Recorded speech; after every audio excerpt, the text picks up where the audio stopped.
sombong terus gitu. Ini kasus pembunuhan 6 orang tuh. Sederhana, apa sih masalahnya? Saya dengar dari HRS mau pulang dijemput keluarganya, tapi ada pejabat nantang, dia itu tokoh kecil, nggak usah dianggap, nggak ada yang akan datang. Akhirnya datang orang ribuan. Begitu orang datang ribuan, yang nyambut dianggap salah. Poldanya dipecat. Lalu orang karena tambah emosi, dia kawinan. Orang pergi kawinan bukan mau hadir, ada yang belum beres. Kemarahan itu nggak selesai, lu nantang sih sebagai negara. Gitu. Akhirnya orang datang, rame lagi, pengajian rame lagi. Terjadilah tragedi ini yang kita tidak berani bicarakan karena ini bisa mengantarkan banyak orang masuk penjara. Wartawan menginvestigasi, dipanggil, salah ngomong dipanggil. Ini kerendahan hati ini nggak muncul gitu ya. Saya terus terang, tools kita untuk menghadapi krisis ini besar. Saya percaya kepada negara Pancasila ini. Karena ada agama dan negara sekaligus di dalamnya. Dua kekuatan utama yang hanya dimiliki oleh bangsa Indonesia. Di tempat lain itu tidak bisa disatukan, kita bisa menyatukannya. Saya percaya bahwa kita kuat dan kita akan keluar dari krisis ini. Tapi belum ada kerendahan hati untuk menerima dan mengajak semua bangsa ini, ayo kita keluar dari krisis ini sama-sama. Mari kita atur supaya kita terus bisa bersaudara dan bersatu. Tapi pecah terus ini, sampai hari ini saya lihat tone-nya itu masih belagu, masih ngajak berantem, masih gagah-gagahan gitu. Kurang ajar ya, dia kira dia akan terus di situ gitu.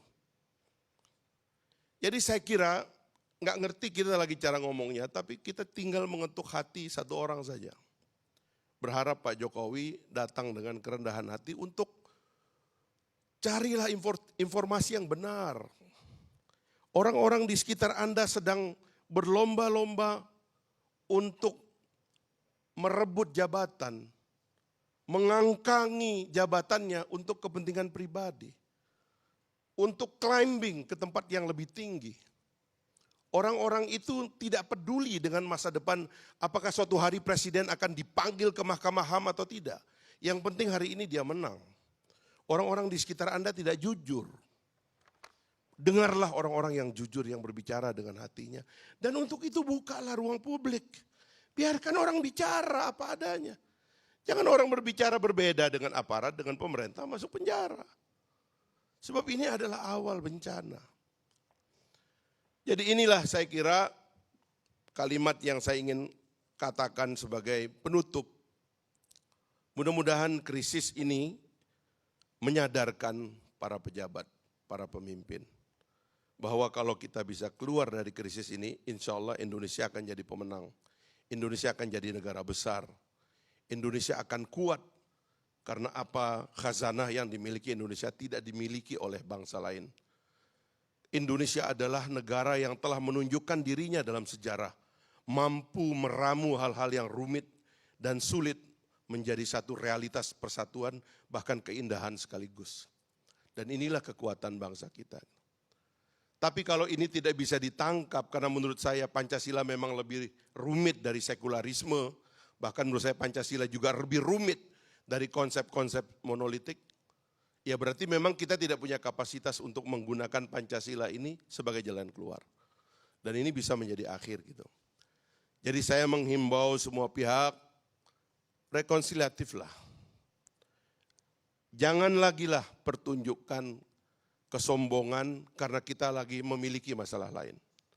Tunjukkanlah kesadaran bahwa rakyat di tingkat paling bawah itu berada di titik api yang bisa suatu hari menjadi terbakar apabila tidak ada pertolongan. Kita sudah bikin alatnya, kita bisa operate. Yang bodoh-bodoh ya keluarlah dari situ. Yang pintarlah yang harus dalam jabatan. Yang ambisi keluarkan, yang korupsi keluarkan. Taruh, ini hari orang-orang baik harus memimpin. Saya kira inilah yang Pak Sujiwotejo tadi saya kira nyanyi itu kan kadang nggak berani ngomong sebenarnya. Karena kita ini semakin takut berterus terang, jadi mungkin ILC yang sekarang pindah ke YouTube-nya Bang Karni, kita bikin konser aja. Karena konser lebih sulit dipahami oleh kekuasaan sehingga sulit dibredel. Karena kata-kata terlalu mudah dimengerti sehingga kata-kata itu dihentikan. Itu aja Bang Karni. Terima kasih. Assalamualaikum warahmatullahi wabarakatuh. Baik, terima kasih.